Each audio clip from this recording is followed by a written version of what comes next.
السلام عليكم ورحمة الله وبركاته. إن الحمد لله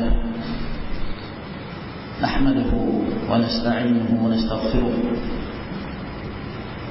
ونعوذ بالله من شرور أنفسنا ومن سيئات أعمالنا.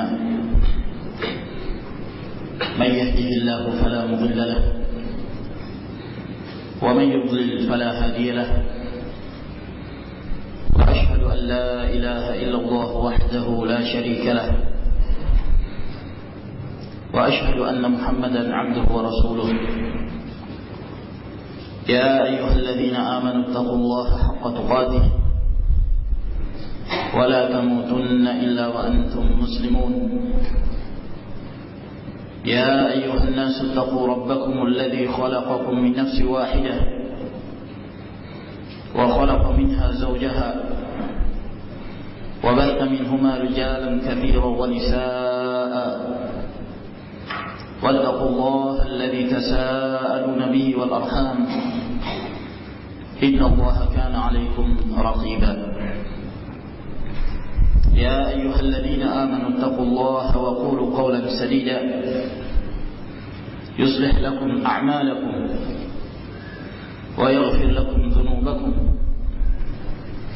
ومن يطع الله ورسوله فقد فاز فوزا عظيما.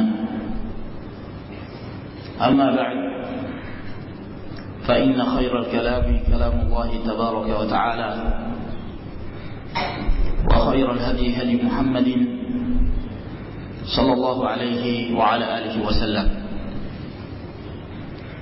وشر الأمور محدثاتها فإن كل محدثة بدعة وكل بدعة ضلالة وكل ضلالة في النار.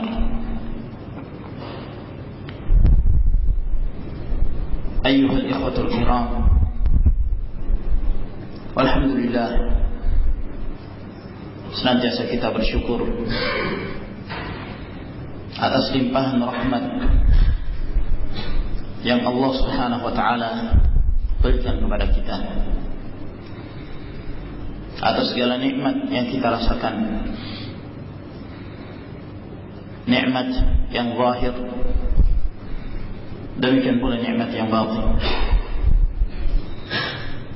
Nikmatul iman, nikmatul Islam, dan di antara kenikmatan yang terbesar yang Allah Subhanahu wa taala berikan kepada kita sekalian adalah nikmat at-tamassuk bis sunnah, komitmen dengan sunnah Nabi sallallahu alaihi wa alihi wasallam, dan nikmat mengikat tali persaudaraan, saling cinta mencintai yang dibangun di atas ikatan karena Allah Subhanahu wa taala. Dan kita selalu berharap semoga Allah Jalla wa Ala mengumpulkan kita di akhirat di dalam jannahnya sebagaimana Allah Subhanahu wa taala mengumpulkan kita di tempat ini, menjadikan kita sebagai hamba-hamba yang saling cinta mencintai karena Allah Subhanahu wa taala, bertemu karena Allah dan berpisah karena Allah Jalla wa Ala. Dalam hadis yang diriwayatkan oleh Bukhari dan Muslim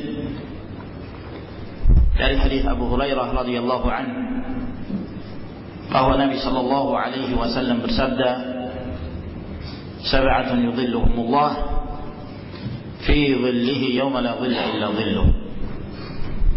Ada 7 golongan yang Allah Subhanahu wa taala berikan naungan pada yaumul qiyamah, di bawah naungan Allah Subhanahu wa taala, di bawah naungan arasy-Nya yang tidak ada naungan kecuali naungannya.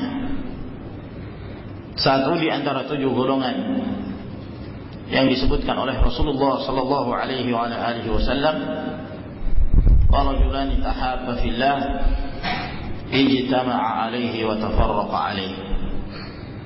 2 orang yang saling cinta mencintai karena Allah. Mereka berkumpul karena Allah Subhanahu wa ta'ala, dan mereka berpisah juga karena Allah Subhanahu wa ta'ala. Kita selalu berharap semoga kita termasuk di antara hamba-hambanya yang dimasukkan ke dalam hadis yang disebutkan oleh Nabi sallallahu alaihi wasallam ini. Ma'asyiral muslimin rahimakumullah, pada pertemuan kita di sore hari ini saya ingin menyebutkan beberapa sebab-sebab atau kiat-kiat untuk mendapatkan ilmu yang bermanfaat, ilmu yang dibutuhkan oleh setiap hamba. Sebab ilmu tersebut adalah merupakan ilmu yang akan mendatangkan kebahagiaan dalam kehidupan dunia, demikian pula dalam kehidupan akhiratnya. Bukankah kita mengetahui bahwa seorang ketika diberi taufik oleh Allah Subhanahu wa ta'ala untuk dimudahkan menempuh jalan talabul ilm, menuntut ilmu, maka itu merupakan tanda bahwa Allah Subhanahu wa ta'ala ridha kepadanya. Dalam hadis yang sahih yang diriwayatkan oleh Bukhari dan Muslim, Nabi sallallahu alaihi wasallam mengatakan, "May yuridillahu bihi khairan yufaqihu fid din."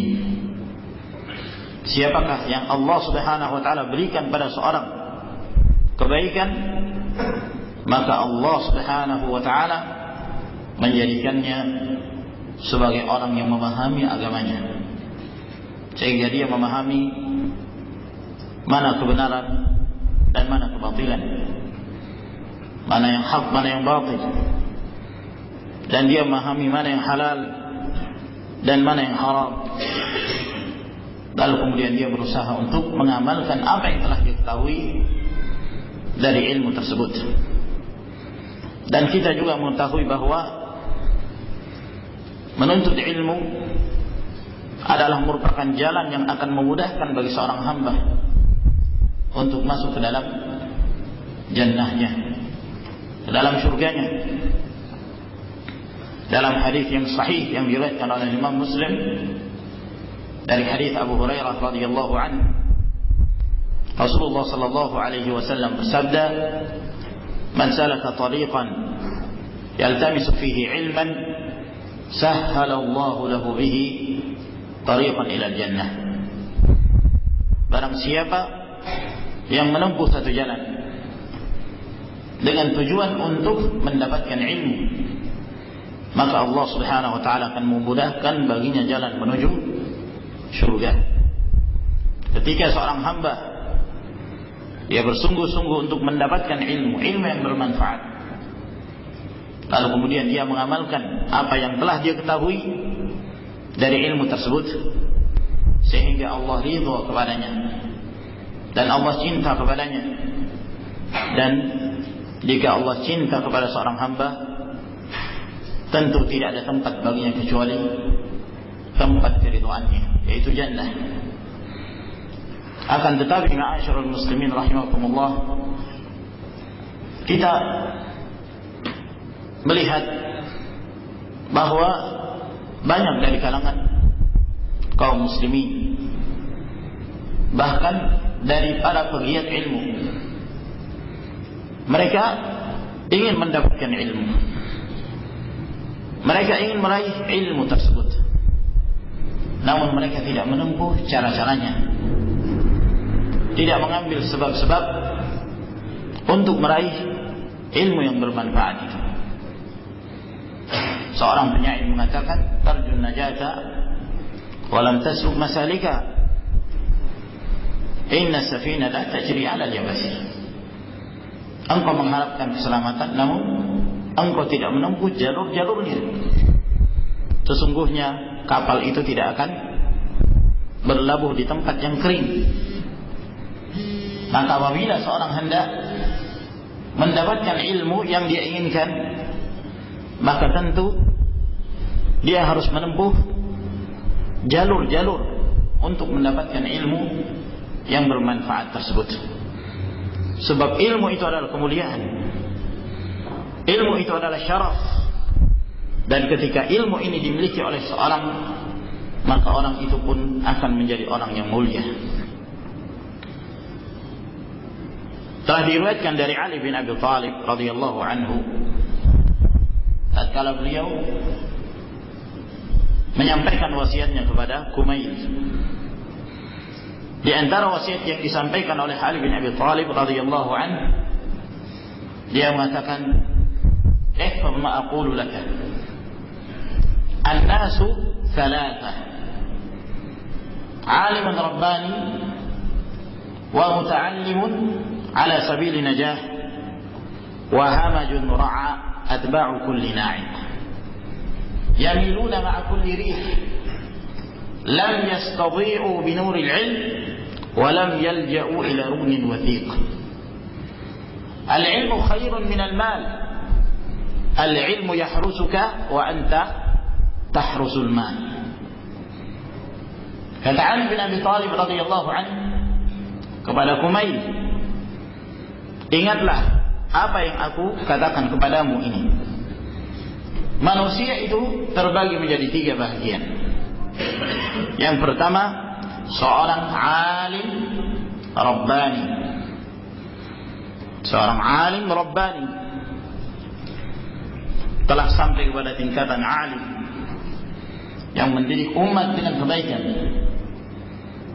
dan senantiasa memberikan irsyad, bimbingan kepada umat ini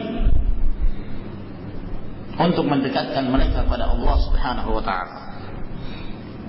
Yang kedua, muta'allimun 'ala sabili najah. Orang yang belajar di atas jalan keselamatan. Dia belajar tujuannya adalah untuk selamat. Selamat dari kesesatan di dunia dan selamat dari siksaan dalam kehidupan akhirat. Dan yang ketiga adalah hamajun ra'a atba'u kulli na'iq. Seorang yang bukan alim dan bukan pula orang yang belajar. Orang yang biasa, yang dia mengikuti setiap ada orang yang memanggilnya, setiap ada teriakan dia ikut ke sana, maka dia condong kepada setiap angin yang berhembus. Yamiluna ma'a kulli rih.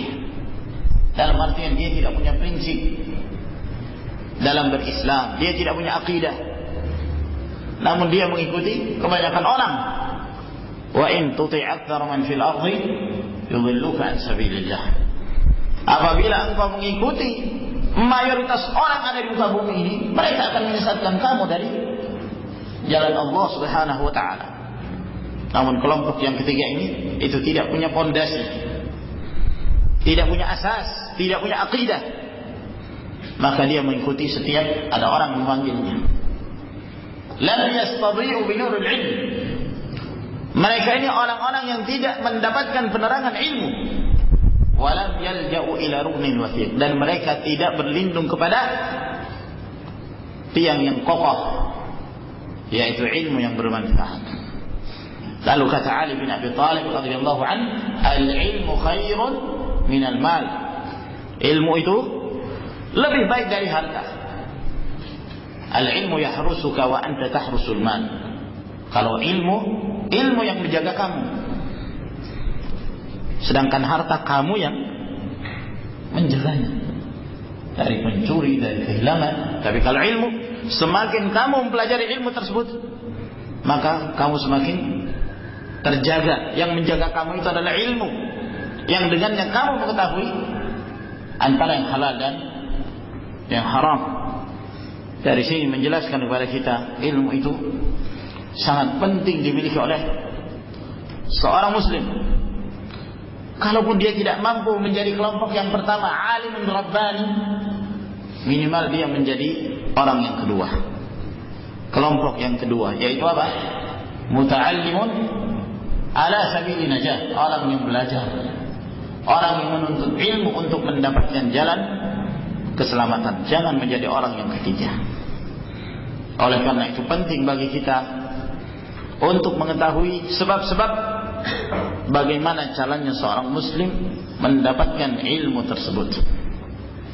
Tentu sebelum kita menjelaskan ini, segala sesuatu wajib kita meyakini bahwa segala sesuatu telah menjadi takdir Allah Subhanahu wa taala.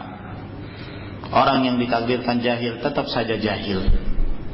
Namun bukan berarti kita tidak mencari sebab-sebab yang ada. Sebab-sebab telah diciptakan oleh Allah Subhanahu wa taala di dunia ini.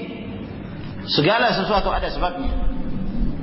Oleh karena itu Allah Subhanahu wa taala menyebutkan dalam beberapa ayatnya, "Inna rabbakumullahu alladzi khalaqas samawati wal arda fi sittati ayyam."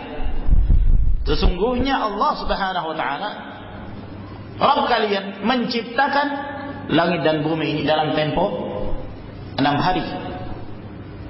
Bukan berarti bahwa Allah Subhanahu wa taala tidak mampu menciptakan langit dan bumi, kurang dari itu. Idza qada syai'an ay yaqula lahu kun fayakun. Sebab jika Allah Subhanahu wa taala menghendaki sesuatu, Allah mengatakan kun, maka terjadilah apa yang dikehendaki oleh Allah Jalla wa Ala. Namun para ulama menyebutkan apa hikmah, kenapa disebutkan 6 hari penciptaan langit dan bumi, untuk menjelaskan kepada hamba-hambanya bahwa kehidupan di jagat raya ini itu ada proses. Kenapa muncul akibat? Karena ada sebab. Kenapa muncul akibat? Karena ada sebab. Dan begitulah segala kejadian yang terdapat di jagat raya ini, kecuali hal-hal yang dikehendaki oleh Allah Subhanahu wa taala. Seperti misalnya Maryam alaihissalam memiliki anak tanpa ada hubungan. Isa bin Maryam alaihissalam lahir tanpa ayah. Ini keluar dari hukum sebab akibat. Dan itu semuanya berdasarkan kehendak Allah Subhanahu wa taala. Namun secara umum, seorang pengen punya anak, tentu harus ada hubungan untuk mendapatkan anak dengan menikah. Ya. Maka oleh karena itu seorang yang hendak mencari rezeki, demikian pula dia harus berusaha. Tidak mungkin dia akan mendapatkan rezeki lalu kemudian dia berpangku tangan tanpa iktisab, tanpa berusaha. Harus ada usaha. Kata Nabi sallallahu alaihi wasallam, "Lau tatawakkaluna 'ala Allah jalla wa 'ala haqqa tawakkuli, la razaqakum kama yarzuqut tayr.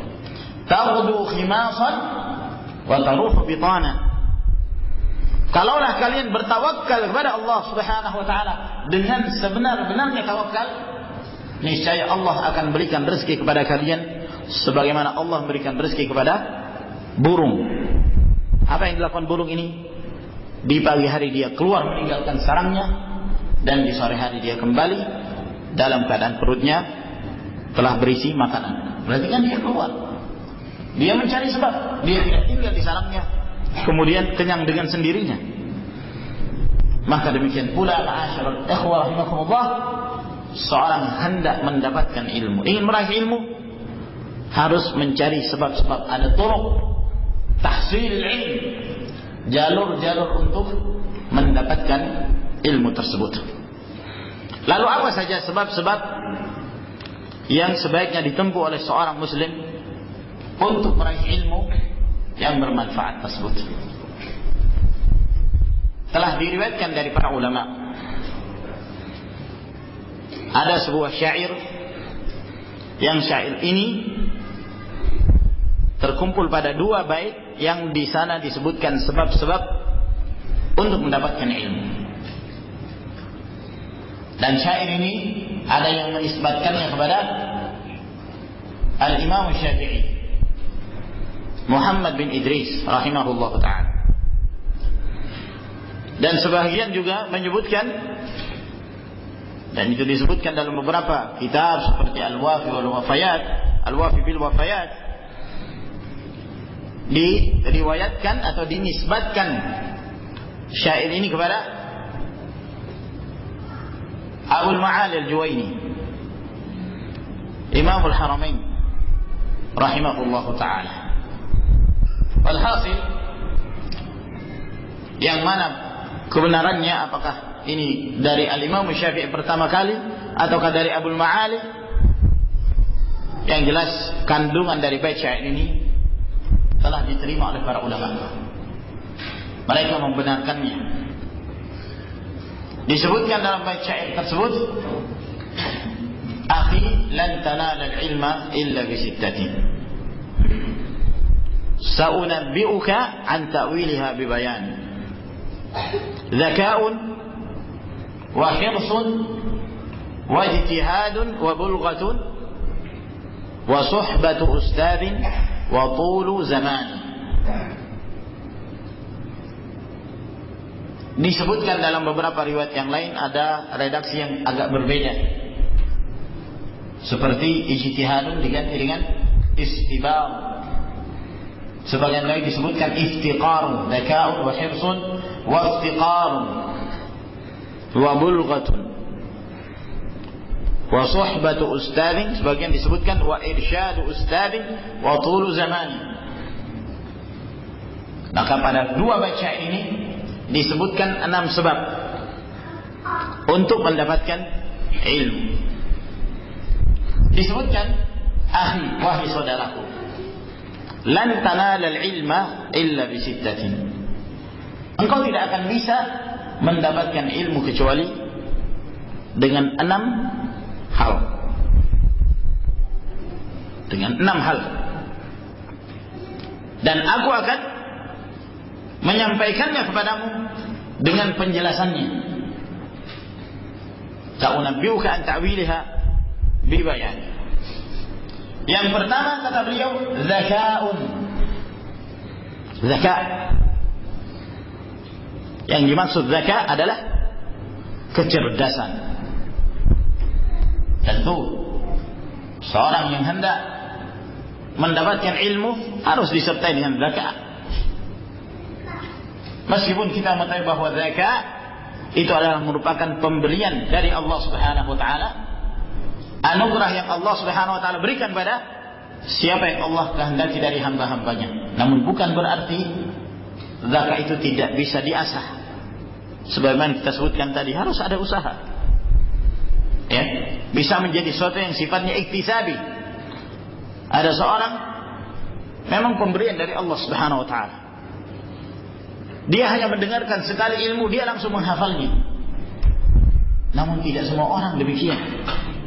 Ada seorang yang dia tidak menghafal ilmu tersebut kecuali dengan berulang-ulang kali. Terus dia mengulanginya sampai kemudian dia menghafalnya. Yang jelas zakat itu dibutuhkan dalam mendapatkan ilmu. Dan zakat tersebut yang pertama mencakup hafalan. Kemampuan seorang untuk menghafal ilmu. Dan menghafal ilmu itu, ma'asyiral muslimin rahimakumullah, merupakan satu keutamaan. Menghafal Al-Quran atau hadis-hadis Nabi sallallahu alaihi wa ala alihi wasallam. Al-Imam Syafi'i rahimahullah ta'ala beliau mengatakan, "Hafidhul Quran wa ana ibnu 7 sinin."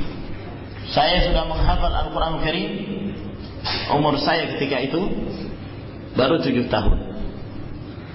Tentu kita mengatakan tidak semua orang mampu seperti itu. 7 tahun. Kalau di tengah-tengah kita, anak-anak kita masih baru mainan 7 tahun itu. Ya, taunya baru membaca huruf hijaiyah, baru mengenal huruf hijaiyah, atau baru mulai masuki membaca Al-Quran, belum menghafalnya. Kebanyakannya seperti itu. Alhamdulillah, dzalika fadlullah yu'tihi may yasha. Itu adalah keutamaan yang Allah Subhanahu wa taala berikan kepada siapa yang dikehendakinya. Semakin kuat hafalan seseorang, maka itu akan semakin membantu dia untuk mendapatkan ilmu tersebut. Oleh karenanya, ma'asyiral muslimin rahimakumullah, Rasulullah sallallahu alaihi wa alihi wasallam sangat-sangat menganjurkan bagi seorang untuk menjaga ilmu ini dengan menghafalnya. Di antara yang menunjukkan hal itu adalah hadis Zaid bin Thabit radhiyallahu taala anhu. Diriwayatkan oleh Imam Tirmidzi dan yang lainnya. Kata Nabi sallallahu alaihi wasallam, "Nabbarallahu imra'an sami'a minna haditsan fahafidhahu hatta yuballighahu ghayrah. Farubba hamil fiqhin laysa bifaqih wa rubba hamil fiqhin ila man huwa afqahu minhu." Allah Subhanahu wa taala akan memberikan kenikmatan kepada seseorang yang dia mendengarkan dari kami satu hadis, lalu kemudian dia menghafalnya hingga dia menyampaikan kepada orang lain. Sebab boleh jadi orang yang membawa fikih dia tidak faqih, dan ketika dia menyampaikan kepada orang lain, ternyata orang yang disampaikan itu lebih mampu memahami kandungan yang terdapat di dalam hadis tersebut. Nah, dari sini Rasulullah SAW mendoakan, semoga Allah Subhanahu wa taala memberikan kenikmatan. Semoga Allah Subhanahu wa taala mencerahkan kepada seorang yang mendengarkan dari kami hadis, lalu dia menghafalnya. Maka menghafal riwayat, menghafal ilmu, ini termasuk di antara sunnah Rasulullah sallallahu alaihi wasallam. Sebab ada yang mengatakan bahwa menghafal hadis itu tidak penting. Menghafal hadis itu bukan ibadah. Yang ibadah itu hanya menghafal Al-Quranul Karim. Ini adalah pandangan yang keliru, pandangan yang batil, bertentangan dengan hadis Nabi sallallahu alaihi wasallam. Kita tidak mengingkari bahwa menghafal Al-Quranul Karim adalah keutamaan. Membaca satu huruf nilainya menjadi satu kebaikan, lalu kemudian dilipat gandakan menjadi 10, dilipat gandakan menjadi 700 kali lipat dan berlipat-lipat. Kita tidak mengingkari itu keutamaan seorang membaca dan menghafal Al-Quran Karim. Namun bukan berarti seorang menghafal yang lainnya bukan termasuk ibadah, bahkan termasuk perkara yang sangat dianjurkan. Sebagaimana Rasulullah sallallahu alaihi wasallam mendoakan seorang hamba yang menghafal hadis-hadis Nabi sallallahu alaihi wasallam. Sebagaimana Al-Quran Karim yang diturunkan oleh Allah Subhanahu wa taala sebagai hidayah untuk membimbing umat ini kembali kepada kebenaran, maka demikian pula hadis-hadis Nabi sallallahu alaihi wasallam yang menjelaskan apa yang terdapat di dalam Al-Quran Karim. Termasuk di antara penafsiran terbaik adalah menafsirkan Al-Quran dengan sunnah Rasulullah sallallahu alaihi wasallam. Wa anzalna ilaika dzikra litubayyana lin-nasi ma nuzila ilaihim wa la'allahum yatafakkarun. Kami menurunkan padamu az-dzikr, Al-Quran, untuk apa? Agar engkau wahai Muhammad menjelaskan kepada manusia apa yang diturunkan kepada mereka. Maka ayyuhal ikhwatul kiram, ini menunjukkan bahwa menghafal ilmu adalah merupakan keutamaan. Namun ada yang lebih penting pula dari menghafal ilmu itu, yaitu memahami. Maka dengan kecerdasan seseorang mampu memahami satu ilmu, dan memahami ilmu itulah yang terpenting ketika seorang mempelajarinya. Sebab terkadang ada seorang dia menghafal, namun dia tidak mampu memahami kandungan yang terdapat dari ilmu yang dihafalnya. Maka ini kurang. Seorang hanya menghafal Al-Quranul Karim, namun dia tidak mengetahui kandungan Al-Quranul Karim. Kamathalil himar yahmilu asfara. Akhirnya seperti keledai yang membawa kumpulan kitab yang ditaruh di atas punggungnya, dia tidak tahu apa isinya. Yang seperti ini abah, tidak bermanfaat. Namun hendaknya ilmu yang telah dihafal mengantarkan dia untuk berusaha memahami apa yang telah dihafalnya tersebut. Sebab inti dari ilmu itu adalah al-fahm, pemahaman. Siapa yang paling mampu memahami, maka dialah yang paling berilmu. Dalam hadis yang diriwayatkan oleh Bukhari dan Muslim dari hadis Abu Sa'id Al-Khudri radhiyallahu anhu. Kata Abu Sa'id Al-Khudri radhiyallahu taala anhu, khataba an-nabiy sallallahu alaihi wa ala alihi wasallam. Suatu ketika Rasulullah sallallahu alaihi wasallam berkhutbah. Lalu dalam khutbahnya beliau mengatakan,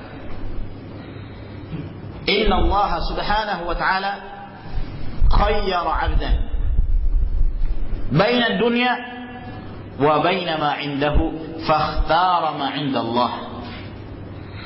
Sesungguhnya Allah subhanahu wa ta'ala telah memberi pilihan kepada seorang hamba. Dia diberi dua pilihan.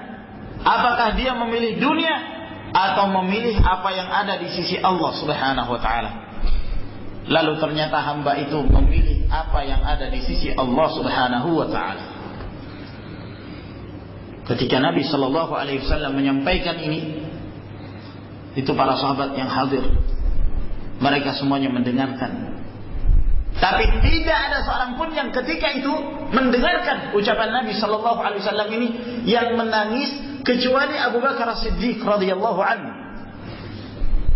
Hanya Abu Bakar As-Siddiq yang menangis. Ketika Abu Bakar As-Siddiq mendengarkan ucapan Nabi sallallahu alaihi wasallam itu, beliau menangis. Para sahabat yang lain heran. Ma yakfi hada syekh? Apa yang membuat syekh ini menangis? Kenapa kok nangis? Kan Rasul sallallahu alaihi wasallam hanya menyebutkan bahwa Allah telah memberi pilihan kepada seorang hamba. Apakah dia memilih dunia atau memilih apa yang ada di sisi Allah? Dia memilih apa yang di sisi Allah subhanahu wa ta'ala. Apa yang membuat syekh ini menangis? Kata Abu Sa'id Al-Khudri radhiyallahu anhu, ternyata setelah itu baru mereka memahami. Fakana dzalika al-'abd huwa Rasulullah sallallahu alaihi wasallam. Ternyata yang dimaksud hamba oleh Nabi sallallahu alaihi wasallam adalah beliau sendiri. Beliau memilih apa yang ada di sisi Allah. Berarti apa? Beliau mendekati kematiannya. Dan itu tentu merupakan berita kesedihan. Namun para sahabat belum memahami. Yang faham siapa? Abu Bakar As-Siddiq radhiyallahu anhu. Apa kata Abu Sa'id Al-Khudri radhiyallahu anhu ketika menyebutkan kisah ini? Fakana Abu Bakri a'lamana. Adalah Abu Bakar As-Siddiq, beliau orang yang paling berilmu di antara kami semuanya. Ya, kenapa? Karena beliau memahami apa yang menjadi keinginan Rasulullah sallallahu alaihi wasallam. Maka pemahaman itulah ilmu. Kata Abu Sa'id Al-Khudri, maka Abu Bakar As-Siddiq a'lamana. Beliaulah orang berilmu di antara kami. Maka ilmu itu adalah pemahaman. Ma'asyiral ikhwah rahimakumullah. Maka dengan pemahaman inilah kita belajar.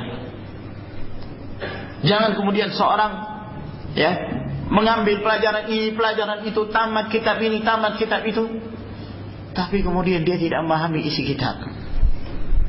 Ini tidak baik bagi seorang talibul ilm. Dia terus belajar meningkat dari satu kitab menuju pada kitab yang lain, terus meningkat, akan tapi dia tidak memahaminya. Dia suka menghadiri daurah-daurah. Nah, sekian jam dari pagi sampai malam, besok lanjut lagi. Nah, seakan-akan dia mengikutinya tanpa lelah.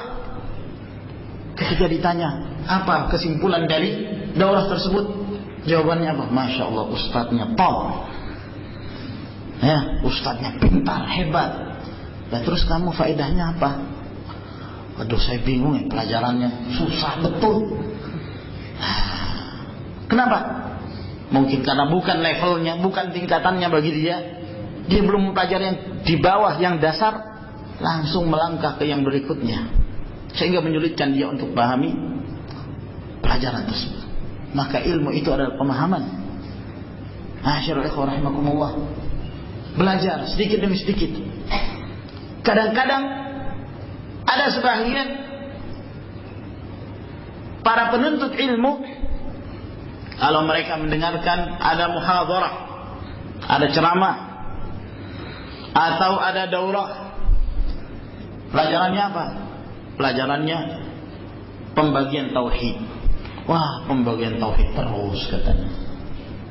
Ya, kamu sudah paham belum? Pembagian tauhid itu bukan sekedar membagi tauhid menjadi 3 bagian, tapi aplikasinya, pemahamannya, kandungannya, maknanya, syaratnya. Perbedaan pemahaman akidah Ahlus Sunnah wal Jamaah dengan pemahaman Ahlul Bid'ah. Sehingga pada saat kita memahaminya, kita memahami dengan benar, sebagaimana yang telah difahami oleh para ulama salaf terdahulu.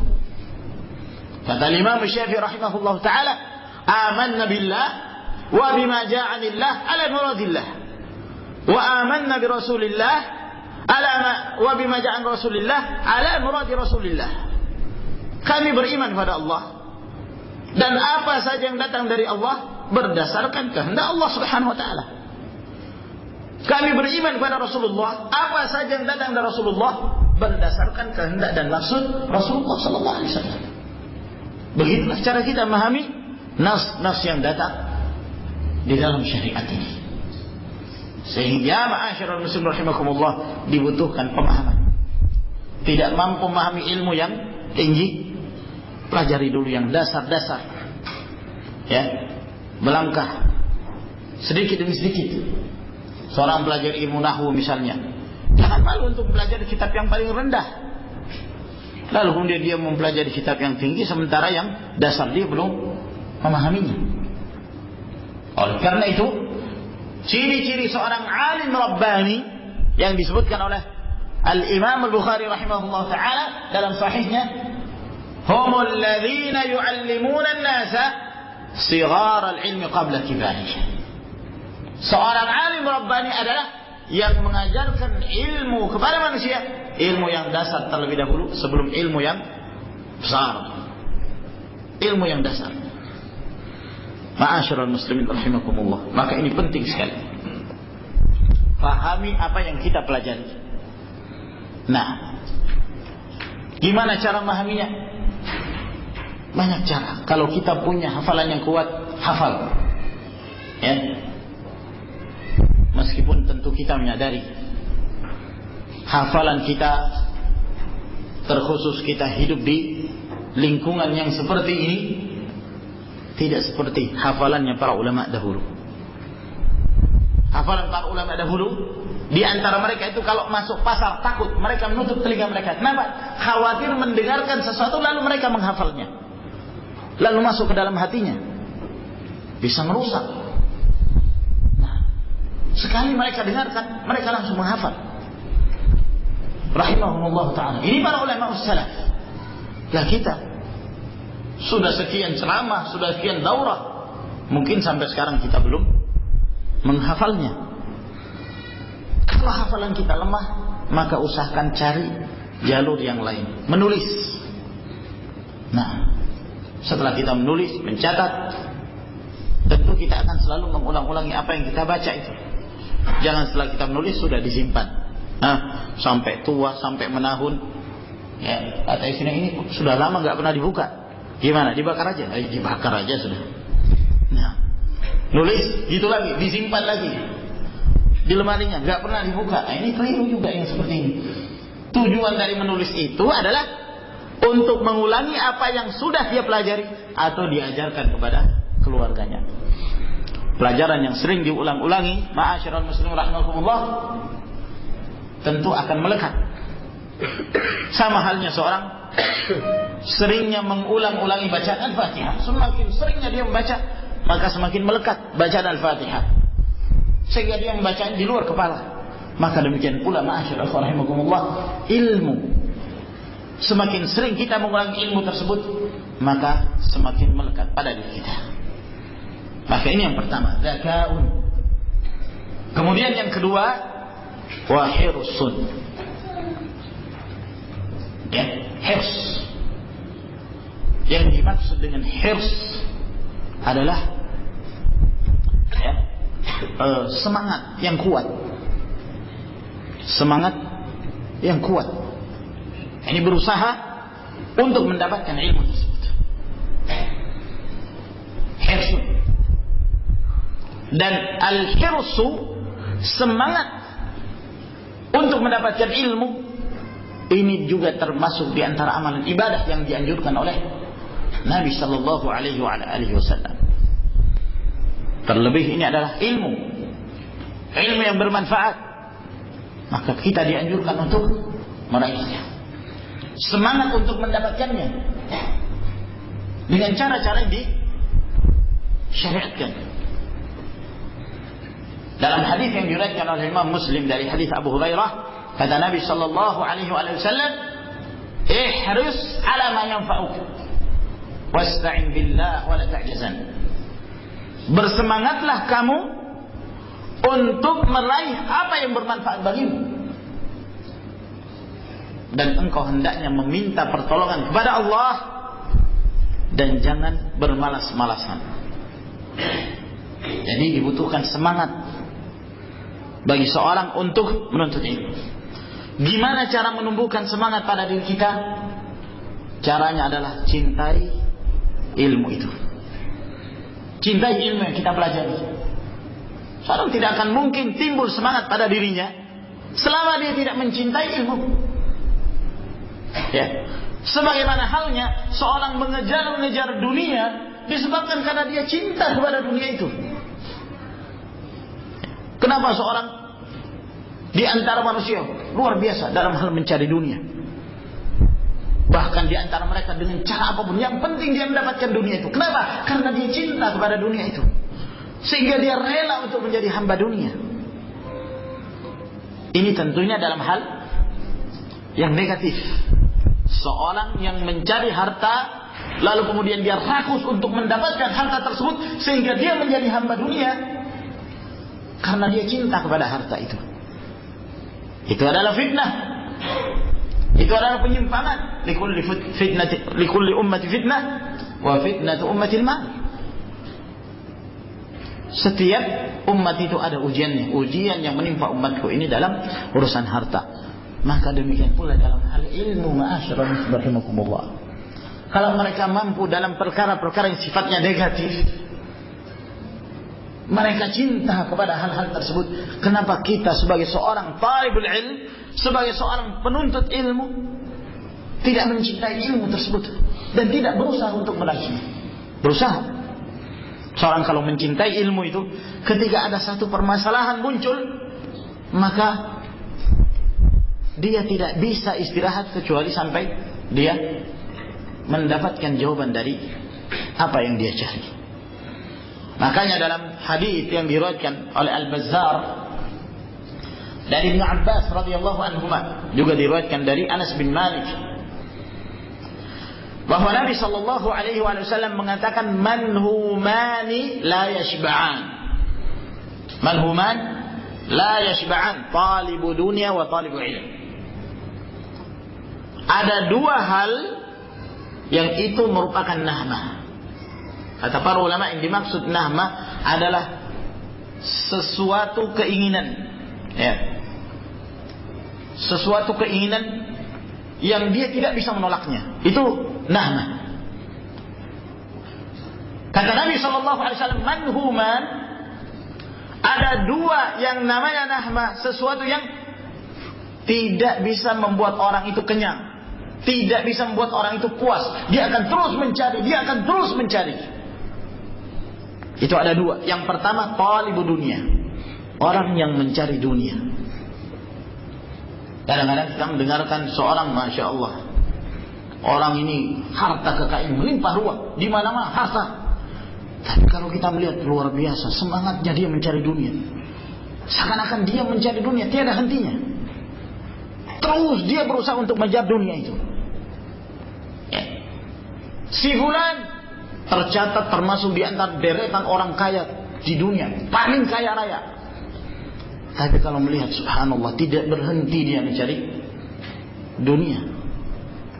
Yang mungkin kalau dihitung hartanya itu, kata orang, 7 turunan gak habis-habis, saking banyaknya. Tapi subhanallah, demikian semangatnya dia mencari harta. Begitulah orang yang disebut sebagai talibud dunya, orang yang mencari dunia. Nah, dan begitu keadaannya seorang talibud dunia. Ya. Kata Nabi sallallahu alaihi wasallam dalam riwayat Bukhari dan Muslim, "Lau kana li ibni Adam wadiyan min dhahab, la ahabba an yakuna lahu wadiyan, wa la yamla fahu illa ad-turab, wa yatubu Allahu 'ala man taba." Kalaulah seandainya manusia ini diberikan oleh Allah Subhanahu wa taala satu lembah emas. Mungkin di dunia ini belum ada orang punya satu lembah emas seluruhnya. Nah, kalaulah manusia itu diberikan satu lembah emas, dia tidak akan puas. Dia akan mencari lembah yang kedua. Dia pengen menjadi dua lembah. Padahal ketika dia mati tidak ada yang masuk ke dalam mulutnya kecuali tanah. Dan Allah Subhanahu wa taala menerima taubat para orang yang bertaubat. Ini yang pertama. Yang kedua, wa talibu ilm, dan orang yang menuntut ilmu. Seorang kalau cinta dengan ilmu, ma'asyarul rahimakumullah, maka dia tidak akan beristirahat, dia akan terus mencari. Ya. Kenapa? Karena ilmu itu tidak ada habisnya. Kata Imam Ahmad rahimahullah, al-ilm minal mahbarah ilal maqbarah. Menuntut ilmu itu dari tinta sampai kubur, yani sampai mati. Kenapa? Karena ilmu itu tidak ada habisnya. Kita mendapatkan sekian banyak ilmu. Kalau mungkin orang mengatakan bahwa si fulan a'lamu ahli al-ard, orang yang paling berilmu di dunia ini, tetap saja dia tidak akan keluar dari firman Allah Subhanahu wa taala yang Allah firmankan, wa ma utu minal ilmi illa qalila. Dalam qiraah yang lain, wa ma utitu minal ilmi illa qalila. Kalian tidak diberikan ilmu kecuali sedikit. Wa fawqa kulli dhi ilmin alim. Di antara orang alim ada yang di atasnya, dan di atas orang alim ada lagi yang di atasnya, dan terus ada yang di atasnya, hingga ilmu itu kesempurnaannya sampai kepada Allah Subhanahu wa taala. Sehingga ma'asyiral muslimin rahimakumullah, harus ada hirs, semangat untuk belajar. Takaun wa hirs. Yang ketiga, wajtihadun, dan kesungguhan.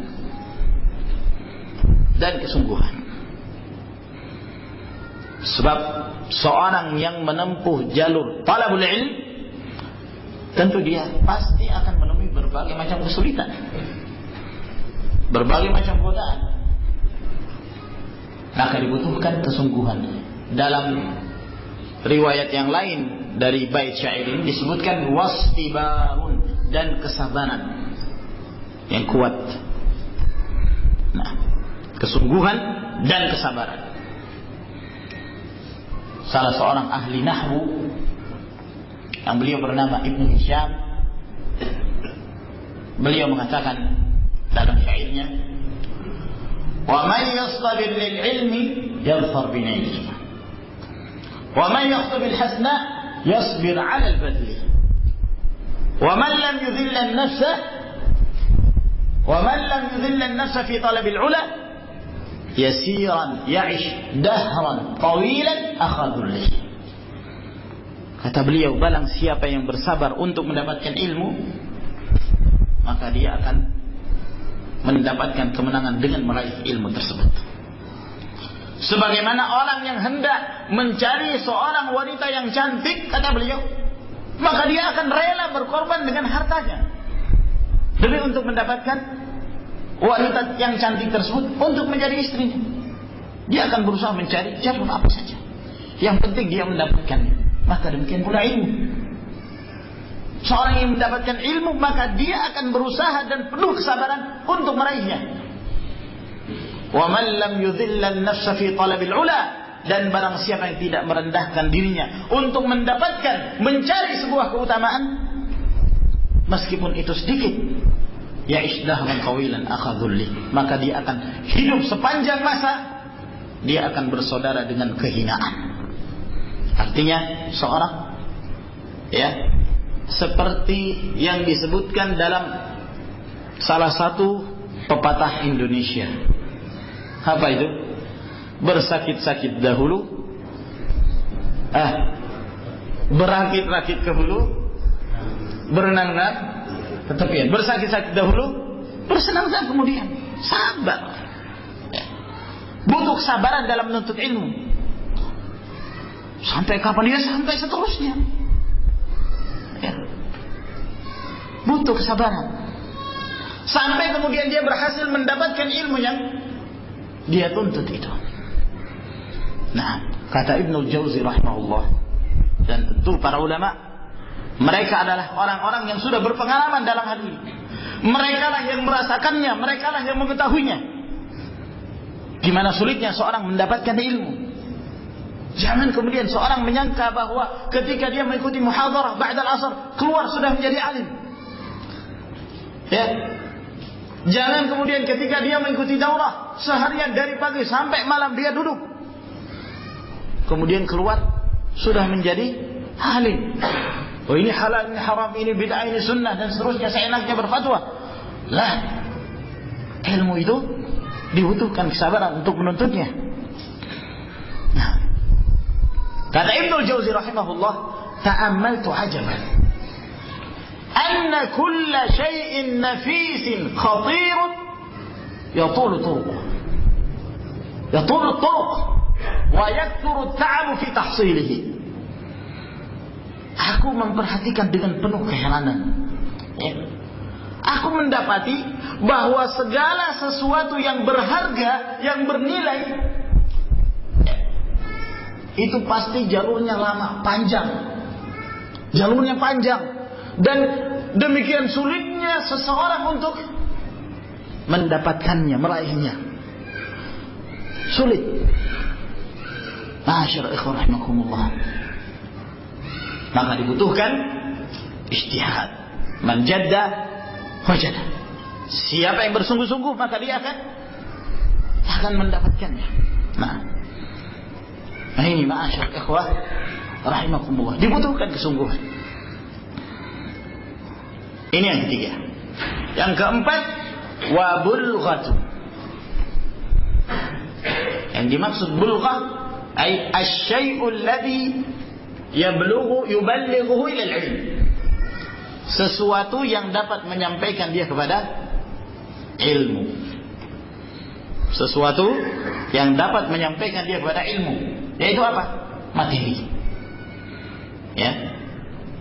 Seorang tentunya, apalagi kondisi di zaman kita sekarang ini, butuh materi untuk menuntut ilmu, butuh dana yang dengannya dia memenuhi nafkahnya, memenuhi kebutuhannya.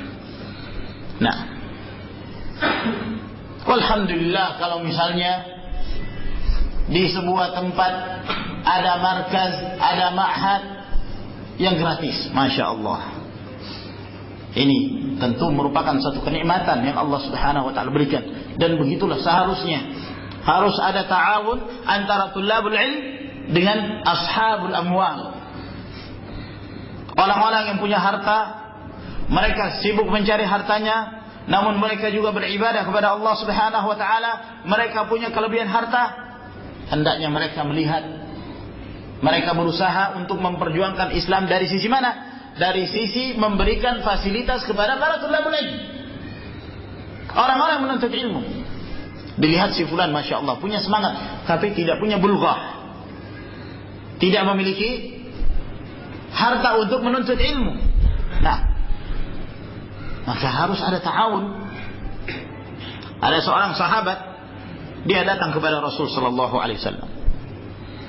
Lalu dia mengeluhkan tentang saudaranya, yang saudaranya ini tidak mencari nafkah. Dia hanya datang kepada Rasulullah menuntut ilmu di dekat Nabi sallallahu alaihi wasallam, mendapatkan faedah ilmu, dan dia fokus kepada ilmu, sementara dia sibuk untuk mencari ma'isyah, mencari nafkah. Maka dia mengeluhkan hal ini kepada Rasulullah, maunya supaya saudaranya itu juga ikut mencari ma'isyah bersamanya. dan meninggalkan talabul ilm. Apa kata Nabi sallallahu alaihi wasallam? La'allaka turzaqu bihi. Jangan-jangan kamu diberikan rezeki oleh Allah Subhanahu wa taala karena saudaramu itu yang menuntut ilmu. Jangan-jangan engkau mendapatkan harta yang harta itu diberkahi oleh Allah Subhanahu wa taala disebabkan karena saudaramu yang menuntut ilmu. Ma'asyiral muslimin rahimakumullah. Inna Allah azza wa jalla yadfa'ul bala an hadhihi al-ummah bi rihlati ashabil hadid. Allah Subhanahu wa taala mengangkat musibah dari umat ini karena perjalanannya para ulama yang mereka menuntut ilmu hadis. Nah, karena orang-orang yang menuntut ilmu, mereka menyebar di dunia ini dengan kebaikan dan akan memberikan rahmat, berikan berkah kepada satu lingkungan, satu daerah, satu negeri. Ketika di sana ada para penuntut ilmu. Nah, karena mereka lah yang akan mendidik umat, mereka lah akan membimbing umat. Ketika umat ini terjatuh dalam kesalahan, maka mereka berusaha untuk membenarkan jalan mereka, mengembalikan mereka kepada kebenaran. Nah, inilah talabatul ilm. Oleh karena itu pada zaman sekarang ini kata para ulama, afdalul jihad talabul ilm. Jihad yang paling afdal adalah menuntut ilmu. At-tafaqquh fid din. Menuntut ilmu adalah bahagian dari jihad. Oleh karena itu Allah Subhanahu wa taala menyebutkan di dalam surah At-Taubah, Allah membagi orang-orang yang berjihad di jalan Allah Subhanahu wa taala menjadi dua. Yang memegang senjata yang berperang di medan pertempuran dan yang menuntut ilmu. Falaula nafara min kulli firqatin minhum ta'ifatun liyatafaqahu fid din wa liyunziru qaumahum idza raja'u ilaihim. Wa la'allahum yahdharun. Kalaulah seandainya di antara mereka ada sekelompok yang mereka ini mengkhususkan mempelajari agama Allah Subhanahu wa taala, lalu mereka memberikan peringatan kepada saudara-saudara mereka ketika mereka kembali. Kata Abu Darda radhiyallahu taala anhu, "Man qala bi anna talab al-ilm laysa bi jihad faqad naqasa fi ra'yihi wa aqlihi." Barang siapa yang mengatakan menuntut ilmu itu bukan bahagian dari jihad fi sabilillah, itu menunjukkan akalnya sudah kurang. Akalnya sudah kurang. Harus diperiksa. Ada yang tidak beres itu dalam pemikirannya. Masyaallah ikhwah rahimakumullah. Maka talabul ilm dibutuhkan. Namun untuk semakin meningkatkan mereka dalam hal tahsilul ilm, menuntut ilmu, kadang-kadang mereka membutuhkan materi. Ya. Nah, mungkin ada yang ingin berangkat ke Yaman, mungkin ada yang ingin berangkat ke tempat, butuh ada yang membantunya. Ta'awun. Nah, sebab seorang menuntut ilmu tidak mungkin menghasilkan. Iya kan? Kenapa? Karena dia fokus menuntut ilmu. Ya. Kalau dia kemudian, ya sebagian waktu untuk menuntut ilmu, sebagian waktu untuk mencari dunia, akan buyar. Kalaupun dia mendapatkan, tidak akan meraih seperti yang diraih oleh seorang yang fokus, tafarruq, mengkhususkan dirinya untuk menuntut ilmu. Nah, maka butuh ada materi. Kata Syu'bah rahimahullahu taala, "Man talaba al-hadits aflas." Barang siapa yang menuntut ilmu hadis, bangkrut dia. Karena memang menuntut ilmu bukan tempatnya untuk mencari penghidupan. Seorang menuntut ilmu tentu dia akan mengeluarkan hartanya setiap hari untuk kebutuhannya. Makanya subhanallah, merupakan satu kenikmatan yang Allah Subhanahu wa taala berikan kepada para ikhwan kita di Yaman. Itu marakiz, markas-markas, ma'had, subhanallah, orang tinggal di sana gratis. Ya, sakannya gratis, tempat tinggalnya gratis, mau makan juga gratis, alhamdulillah. Kecuali kalau ingin mencari tambahan, ya harus butuh duit untuk membeli sesuatu di luar sana. Tapi kalau dia mencukupkan dengan apa yang ada di ma'had, alhamdulillah. Nah, dan dia bersabar. Ini sangat membantu sekali. Sangat membantu adanya ma'had. Lalu kemudian para tulabul ilm, mereka tidak sibuk lagi untuk memikirkan dunia.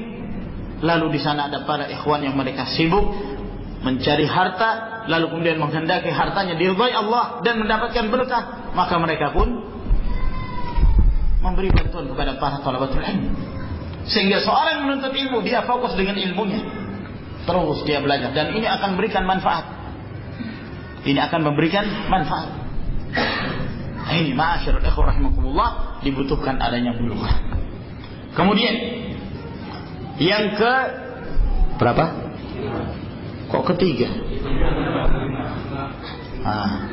Yang pertama tadi apa?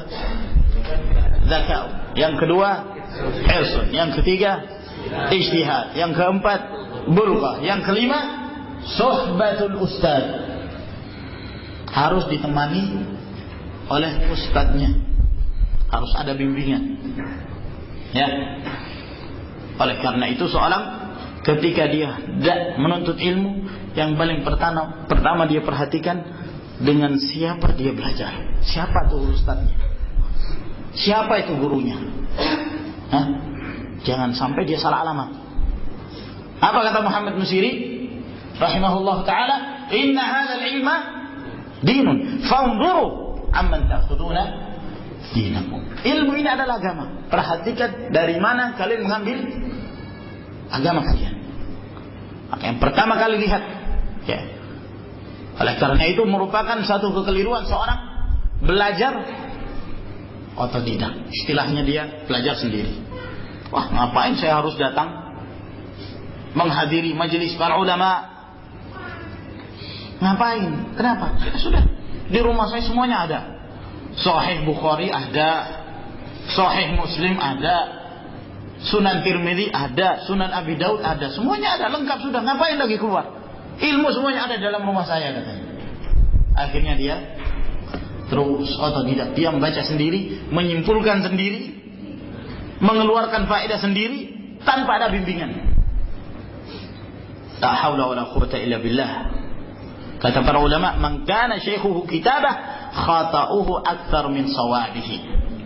Barang siapa yang gurunya kitabnya, maka kesalahannya jauh lebih banyak daripada kebenarannya. Kenapa? Karena ketika dia salah, tidak ada yang membenarkan. Beda halnya ketika seorang diajari oleh seorang ustaz, seorang syekh.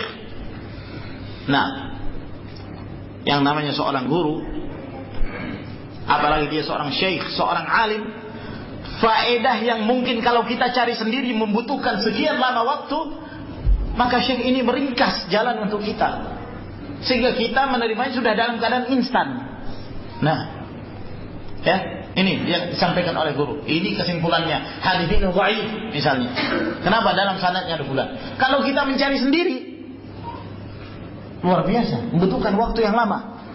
Ya, belum lagi kitabnya harus dihadirkan dulu, kitabnya semuanya. Nah, beli, dan itu membutuhkan harta. Kalau kitabnya sudah ada, harus dicari satu persatu. Ya, yang mana tempat-tempat yang mana saya bisa dijadikan sebagai rujukan untuk membahas riwayat tersebut, membutuhkan waktu yang luar biasa. Nah, dan terkadang kalau kita membaca sendiri, kemudian kita cocokkan dengan penjelasan seorang syekh, kita mendapati apa yang kita baca ternyata pemahaman kita keliru.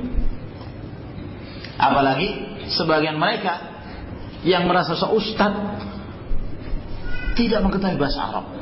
Ya. Kita melihat itu. Demikian banyak orang-orang yang ditokohkan, yang dijadikan sebagai dai karismatik, yang diangkat sebagai ustaz, yang diangkat sebagai pak yai, itu nggak tahu bahasa Arab. Nah, sehingga dia berfatwa kepada orang lain, sandarannya apa? Kitab-kitab terjemahan. Nah, disebutkan dalam Sahih Bukhari, sebutkan ternyata ini terjemahan, sehingga pemahamannya berdasarkan terjemahan. Ya, kalau terjemahannya salah, dan itu tidak sedikit terjemahan yang keliru, tidak sedikit terjemahan yang keliru. Nah, pernah ada seorang bingung, ya, ketika membaca satu terjemahan sifat salat Nabi. Disebutkan di situ bolehnya meringkas Al-Fatihah. Gimana ini meringkas Al-Fatihah dalam sholat? Gimana cara meringkas? Hah? Kalau sallallahu alaihi wasallam mungkin orang bisa meringkas SAW. Tapi kalau Al-Fatihah gimana meringkasnya itu? Nah, orang jadi bingung. Nah, masyaallah rahimakumullah. Ini kenapa? Kesalahan dalam terjemahan. Lalu diterjemahkan lagi ketika Rasulullah SAW marah kepada Mu'adz karena Mu'adz selalu manjangkan salat Isya ketika mengimami kaumnya. Disebutkan dalam terjemahan tersebut bahwa Rasulullah marah dan mengatakan kepada Mu'adz, "Afattanun anta ya Mu'adz? Afattanun anta ya Mu'adz?" Diterjemahkan apa? Apakah engkau seorang pemuda wahai Mu'adz? Apakah engkau seorang pemuda wahai Mu'adz? Orang baca, gimana ya? Rasulullah marah Pak? Memuji. Pemuda kan ini pujian. Engkau seorang pemuda. Masya Allah. Pujian. Nah, kenapa? Kesalahan dalam penerjemahan. Fattan itu orang juru fitnah, datangkan fitnah, penyebar fitnah. Nah, dan ini tidak sedikit ma'asyar ikhwan rahimakumullah. Kadang-kadang seorang sekedar mempelajari bahasa Arab sedikit, ya, sudah sandarannya kepada kamus. Nah, kan sekarang ada kamus Munawwir, lengkap sampai bid'ahnya pun lengkap, takwilnya lengkap, mentahrif ayat-ayat sifat juga ada. Masyaallah rahimakumullah. Lalu kemudian seorang bersandar dengan itu. Nah, maka ini harus diperhatikan. Butuh ada bimbingan dari seorang ustaz yang mengarahkannya kepada kebenaran. Ibnu Qayyim rahimahullahu ta'ala beliau mengatakan dalam nuniyahnya, al-jahlu da'un qatilun wa shifa'uhu amrani fi at-tarkib muttafiqan nassun min al-Qur'ani aw min sunnati wa tabibu dhaka al-'alim ar-rabbani wa tabibu dhaka al-'alim ar-rabbani.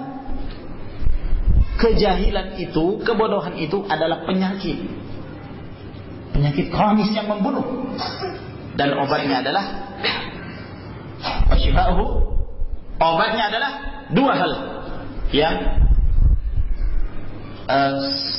selaras, serasi, yang saling membantu, yang saling menguatkan antara satu dengan yang lainnya. Yang pertama, nassun minal Qur'an, nas dari Al-Quran, atau min sunnatin, atau dari sunnah, wa tabibu dzaka al-alimur rabbani. Adapun dokternya yang akan menerangkan isi dari Al-Quran Sunnah itu adalah al-alimur rabbani. Harus ada seorang alim yang membimbingnya. Nah, namun sekali lagi perhatikan dengan siapa kita menuntut ilmu. Karena seorang sangat terpengaruh dengan guru yang mengajarkan ilmu kepadanya. Perhatikan dulu gimana akhlaknya dia, bagaimana adabnya dia, bagaimana manhajnya dia. Tanyakan kepada para ulama. Jangan tanya kepada masyarakat sekitar. Ya, kalau tanyakan pada masyarakat sekitar, semua yang penting orang punya sorban besar saja, Syekhul Islam. Ya, itu fulan mujahid, itu mujahid, padahal teroris. Khawarij. Kenapa? Masyarakat nggak bisa membedakan itu. Pokoknya mereka siapa yang semangat berbicara tentang Islam, ya, kalau dia di atas podium berapi-api, itulah mujahid. Ya, la ya'rifu al-fadla min dzil fadli illa dahu. Tidak ada orang yang mengetahui suatu keutamaan dari orang yang punya keutamaan itu kecuali orang yang memiliki keutamaan. Siapa yang bisa menilai bahwa si fulan ini ahli elektronik? Siapa? Kecuali ahlinya. Ya. Siapa yang bisa menilai bahwa fulan ini Masya Allah dokter ahli, benar-benar ahli ini dokter, kecuali dari kalangan para dokter. Maka siapa yang bisa menilai fulan ini alim kecuali para ulama? Para ulama yang menjelaskan. Nah, dan berikan rekomendasi tentang fulan. Jangan sampai kemudian seorang belajar dari orang yang salah, dia menyangka dia alim, ternyata dia terseret pada kesatuan billah. Kemudian yang keenam, kata beliau, wa tulu zamani, dan zaman yang panjang. seperti yang kita sebutkan tadi, seorang tidak mungkin mendapatkan ilmu dalam waktu yang singkat, sehari, 2 hari, 3 hari, ya. Nah, bikin daurah, ya, kuliah mubalighin misalnya, pengkaderan para dai, sudah keluar dari situ jadi dai, belajar 1 pekan, keluar sudah jadi dai, dikirim ke sini ke sana. Ini tariqah min turuqil hizbiyyin. Ini termasuk dari asalibul hizbiyyin, ya, uslubnya para hizbi, cara-cara mereka dalam menyebarkan kesesatan. Mereka melihat orang ini yang penting dia pandai ngomong, pandai berorasi, ya sudah. Kalau dia ketika berbicara pada orang-orang tertarik, ya sudah jadi ustaz. Kan begitu mereka. Tapi ahlus sunnah tidak demikian. Tidak semua orang pandai bicara itu bisa mengajar, bisa mentransfer ilmunya kepada yang lain. Maka seorang menuntut ilmu, ma'asyiral rahimakumullah, dia tidak memikirkan siang dan malamnya, dia terus belajar. Yang penting dia ingin mengambil faedah dari ilmu yang dipelajari, nah, tanpa rasa bosan. Jangan kita menyangka ketika seorang sudah berada di kursi ini lalu kemudian mengajar, lalu dia berhenti dari talabul ilm. Oh tidak, sama sekali. Menuntut ilmu itu terus, ya. Disebutkan dalam sebagian kata-kata hikmah, talabul ilm minal mahdi ila al-lahdi. Ini bukan hadis. Ini bukan hadis Nabi sallallahu alaihi wasallam. Menuntut ilmu dari buayan hingga liang lahat. Namun ini dari perkataan para hukama, orang-orang bijak, dan ucapan ini benar bahwa menuntut ilmu itu tidak ada habisnya. Terus orang menuntut ilmu sampai kapan? Sampai dia masuk ke liang lahat, sampai dia meninggalkan dunia. Karena seorang selalu tidak akan merasa puas dengan ilmu yang dia miliki. Dia akan terus ingin bertambah dan bertambah. Semakin lama dia belajar, maka semakin mapan pula ilmu yang dia pelajari tersebut. Maka ini 6 poin yang hendaknya kita perhatikan. Ketika seorang belajar, jangan kemudian dia bersegera untuk menarik diri dari talabul ilm, nah, atau merasa cukup dari menuntut ilmu. Tidak. Sabar, dibutuhkan kesabaran. Karena orang yang beribadah tentu banyak cobaan. Apalagi kalau ini adalah ilmu syar'i, ilmu yang bermanfaat bagi dunia, demikian pula untuk kehidupan akhiratnya. Ada sebahagian yang menambah bait syair ini, ya. Kalau dalam 2 bait syair ini disebutkan 6 sebab-sebab untuk meraih ilmu, maka disebutkan dalam 1 tambahan bait syair menjadi 8. Cuma tambahan ini saya tidak tahu siapa yang mengucapkannya. Namun tambahan ini yang saya ketahui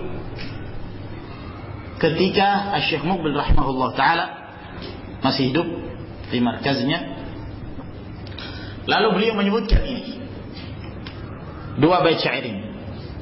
Akhi lan tanala al-ilma illa bi 6 sa'unbi'uka an ta'wiliha bi bayani dzaka'un wa hirsun wa ijtihadun wa bulghatun wa suhbatu ustadin wa tulu zamani.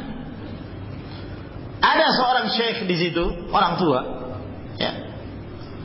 Karena kita mengetahui majelis Syekh Muqbil ini yang hadir dari yang paling kecil sampai yang paling tua. Nah, ada seorang syekh menambah apa yang disebutkan oleh Syekh Muqbil. Saya juga tidak tahu siapa syekh itu. Yang jelas ketika syekh ini menambah, Syekh Muqbil terkagum-kagum mendengarkannya. Dia menambahnya, wazidha faraghal qalbi min kulli syaghili kalaka bi taqwallahi fahiya tamani. Kata dia, tambahkan lagi yang ke-7, faraghal qalbi min kulli syaghili. Faraghal qalbi, ya. Kosongnya hati dari segala macam kesibukan. Artinya apa? Fokus pada ilmu. Dan ini tambahan yang penting sekali, bahwa seorang menuntut ilmu, dia harus memfokuskan dirinya untuk ilmu tersebut. Sebab ilmu itu tidak akan kamu dapatkan hatta tu'tiyahu kullak, sampai engkau memberikan seluruh waktumu, seluruh kepada ilmu tersebut. Nah, apabila seorang memfokuskan sehingga dia tidak terfikirkan lagi oleh hal-hal yang lain, dia tidak terfikirkan untuk mencari dunia, mencari nafkah dan yang lainnya, fokus. Oleh karena itu, ma'asyiral muslimin rahimakumullah, seorang selama dia masih bujang, manfaatkan waktunya untuk menuntut ilmu. Kenapa? Kalau sudah nikah repot. Saya tidak menghukumi secara umum ya. Mungkin saja ada orang yang begitu menikah dia semakin fokus. Kenapa? Mertuanya baik. Karena mertuanya sudah, kamu gak usah mikir, sayang akan menafkahi kamu semua. Jangan cari kerja, kamu menuntut ilmu. Wah, ini khair mertua. Nah, tapi yang seperti ini kan jarang. Kata para ulama, wan nadir la yuqa'adu alaih. Yang jarang itu tidak perlu dijadikan sebagai satu kaidah. Jelas orang kalau sudah nikah biasanya tersibukkan, dia harus mencari nafkah. Nah, kalau sebelumnya dia mencari untuk dirinya sendiri, lapar pun nggak jadi masalah. Tapi kalau dia sudah berkeluarga, dia akan terancam dengan dosa ketika menelantarkan keluarganya. Kafa bil mar'i itsman ay yudayya ma yaqut. Cukup seorang itu berdosa ketika dia menelantarkan orang yang wajib dia nafkahi. Nah, namun bukan berarti setelah seorang berkeluarga tidak menuntut ilmu. Nah, waduh sudah, kalau begitu saya sudah berkeluarga nggak bisa fokus, ya sudahlah nggak usah menuntut ilmu. Oh tidak. Ma la yudraku kullu la yudraku jullu. Sesuatu yang tidak mampu untuk diraih seluruhnya, jangan sampai ditinggalkan semuanya. Ambil pelajaran dari kisah Umar bin Khattab radhiyallahu anhu. Diriwayatkan oleh Imam Al-Bukhari. Kunna natanawabu nuzul ala Rasulillah sallallahu alaihi wasallam. Anzilu yawman wa anzilu yawman. Kami, saya ini, kata Umar bin Khattab, kami bergantian mendatangi Rasulullah sallallahu alaihi wasallam bersama dengan seorang Ansar. Disebutkan dalam riwayat lain, dia adalah seorang Ansari yang bernama Aus radhiyallahu anhu. Hari ini saya yang bekerja, Ansari ini yang mendatangi Rasulullah untuk menuntut ilmu. Malamnya baru mereka bertemu. Besoknya gantian. Artinya apa? Seorang ketika dia mencari nafkah, itu seharusnya tidak menghalangi dia untuk menuntut ilmu. Teruslah dia belajar. Ya. Meskipun dia tidak mampu sefokus seorang yang kita sebutkan tadi, seorang masih bujang, seorang yang tidak terfikirkan oleh hal-hal yang lain. Yang penting dia belajar. Kita punya beban untuk mencari nafkah. Maka diatur waktunya. Waktu pada saat kita mencari nafkah diatur.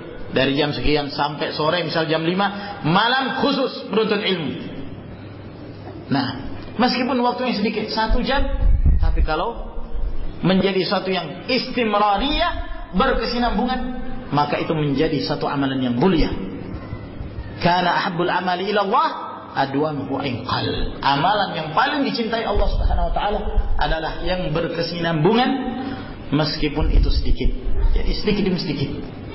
Namun terus belajar. Ya, daripada hari ini semangat, besoknya enggak pernah lagi kelihatan ta'lim. Nah, ini masalah yang seperti ini. Semangatnya hanya sebulan, setelah itu berbulan-bulan tidak pernah terlihat. Nah, karena kita mendapati ada seorang seperti itu. Ya, dulu di Yaman. Saya punya teman itu subhanallah datang ke Ma'had belajar At-Tuhfah Saniyah, nahwu. Ya, belajar. Sebulan tamat. Orang ini hilang. Orang ini hilang. Ternyata dia sibuk di luar mencari nafkah. Putus dari talabul ilm. Sekian bulan, anak sudah belajar Qatrun Nada, dia datang lagi kembali belajar Tuhfah. Kenapa? Sudah lupa semua. Kenapa? Sibuk dengan dunia. Dia tidak istimrar. Nah, kalau yang seperti ini seperti orang yang berjalan di tempat, akhirnya dia tidak melangkah. Maka ini ma'asyiral ikhwan rahimakumullah. Kemudian yang ke-8, wa kadzaka bi taqwallah fahyataman. Yang ke-8 adalah bertakwa kepada Allah Subhanahu wa taala. Itulah yang ke-8. Dan ini penting sekali. Seorang menuntut ilmu harus dibarengi dengan takwa. Ketakwaan yang ada pada diri seorang akan semakin menambah ilmunya. Allah Subhanahu wa taala berfirman, "Wattaqullah wa yu'allimukumullah." Bertakwalah kalian kepada Allah, Allah akan mengajarkan ilmu kepada kalian. Maka dengan bertakwa, ilmu itu akan bertambah. Siapakah yang berhak menjadi ulama? Orang yang bertakwa kepada Allah, orang yang takut kepada Allah Subhanahu wa taala. Ketika seorang menuntut ilmu, ilmu itu semakin menambah pemahaman dia di dalam agama dan semakin menambah rasa takutnya kepada Allah Subhanahu wa taala, maka itulah ilmu yang sebenarnya. Jangan kita melepaskan ilmu itu, ma'asyiral muslimin rahimakumullah. Innama yakhsyallaha min ibadihi al-ulama. Sesungguhnya yang takut kepada Allah Subhanahu wa taala adalah para ulama. Kenapa? Maka dengan ilmu yang mereka miliki menyebabkan mereka semakin bertambah takut kepada Allah. Kalau kita belajar, ma'asyiral ikhwah rahimakumullah, setelah kita belajar, coba periksa diri kita. Apakah ilmu yang kita belajar ini semakin menambah keimanan, semakin mendekatkan diri kita kepada Allah, semakin menambah rasa takut kita kepada Allah? Kalau iya, ketahuilah ilmu yang kita belajar itu ilmu yang bermanfaat. Namun ketika kita mempelajari satu ilmu, ternyata ilmu itu semakin menjauhkan kita, semakin menyebabkan hati kita menjadi keras. Belajar tapi seakan-akan iman itu tidak masuk ke dalam hatinya. Dia semakin banyak belajar tapi perbuatan kemaksiatan semakin bertambah dan bertambah, semakin jauh dia dari Allah. Ketahuilah ilmu itu akan mencelakakan dia, akan membinasakan dia. Oleh karena itu, hendaknya kita berharap meminta kepada Allah Subhanahu wa taala ilmu yang bermanfaat. Ilmu yang bermanfaat. Disebutkan dalam riwayat Imam Ahmad, Ibnu Majah dari hadis Ummu Salamah, kana Nabi sallallahu alaihi wasallam idza shalla subha qala hina yusallim. Kebiasaan Nabi sallallahu alaihi wasallam apabila beliau mengerjakan salat subuh, beliau mengatakan pada saat mengucapkan salam, beliau mengatakan, Allahumma inni as'aluka ilman nafi'an wa rizqan tayyiban wa amalan mutaqabbala. Ya Allah, aku mohon padamu ilmu yang bermanfaat, rezeki yang halal, dan amalan yang saleh yang diterima di sisi Allah Subhanahu wa taala. Ini yang kita minta kepada Allah Subhanahu wa taala. Apa ciri-ciri ilmu yang bermanfaat? Disebutkan oleh Allamatus Sa'di rahimahullah dalam manzumahnya, beliau mengatakan, "I'lam hudita anna afdhalal minan ilmun yuzilu syakka anka wad-daran." Ilmu yang bermanfaat itu adalah ilmu yang akan menghilangkan darimu asyakka wad-daran. Apa itu syak? Syubhat, keraguan-keraguan dalam agama. Apa itu daran? Syahwat. Jadi ketika seorang menuntut ilmu, tujuannya apa? Untuk menolak syubhat, sehingga dia semakin mantap dengan keyakinannya, semakin mantap dengan agamanya, semakin yakin dengan Islamnya. Dan yang kedua, dia mampu menolak ad-daran, syahwat, sehingga dia semakin jauh dari fitnah dunia, semakin jauh dari fitnah harta, semakin jauh dari fitnah wanita. Nah, semakin mendekatkan dirinya kepada Allah Subhanahu wa ta'ala. Apabila kita menuntut ilmu dan kita merasakan kedua hal ini hilang dari diri kita, kita mampu menolaknya, maka ini adalah ilmu yang bermanfaat. Semoga apa yang saya sampaikan pada pertemuan kita di sore hari ini memberikan manfaat kepada kita sekalian, dan semoga Allah Subhanahu wa taala memberi kemudahan kita untuk mendapatkan ilmu yang bermanfaat dan memberi kemudahan kepada kita untuk menempuh sebab-sebab yang dengannya kita meraih ilmu yang bermanfaat tersebut. Lebih dan kurangnya mohon dimaafkan. Wa akhiru da'wana alhamdulillahirabbil alamin.